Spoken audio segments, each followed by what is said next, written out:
আধুনিক মালয়েশিয়ার রূপকার মাহাথির মোহাম্মদ বলেছেন, শেখ হাসিনাকে নামাতে যে ঐক্য দেখা গিয়েছিল, বাংলাদেশের মানুষের মধ্যে এখন আর সেই ঐক্য দেখা যাচ্ছে না। সবাই চায় নিজের মতামত দেশের সকল মানুষ মেনে নিক, আর তাতেই সমস্যা তৈরি হচ্ছে। তার শেষ বাক্যের মধ্যে বাংলাদেশের মানুষের, বিশেষ করে রাজনৈতিক নেতাদের মধ্যে দেশ ও দেশের জনগণের স্বার্থকে বিকিয়ে ব্যক্তি স্বার্থ প্রতিষ্ঠিত করার ইঙ্গিত রয়েছে।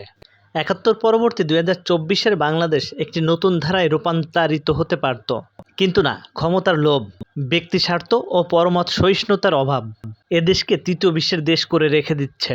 জাতীয় ঐক্যমত্যের কমিশনের সাথে বড় রাজনৈতিক দলগুলো একমত হতে পারছে না, কেননা অন্তর্বর্তী সরকারের সংস্কারের মধ্য দিয়ে ক্ষমতার ভারসাম্য প্রতিষ্ঠিত হবে, আর তাহলে পরিবারতন্ত্র আর থাকবে না।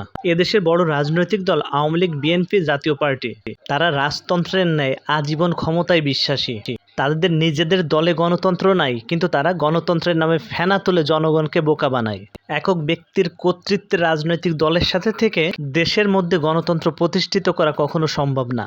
সুদূর প্রবাস থেকে মাহাথির মোহাম্মদ বুঝেছেন, কিন্তু এদেশের রাজনৈতিক নেতারা বুঝছেন না, কেননা তাতে তাদের ক্ষমতা খর্ব হবে। এদেশের নেতারা আজীবন ক্ষমতায় বিশ্বাসী, তাই জনগণ ও দেশকে প্রাধান্য না দিয়ে তারা ব্যক্তি স্বার্থকে বেশি প্রাধান্য দিচ্ছে।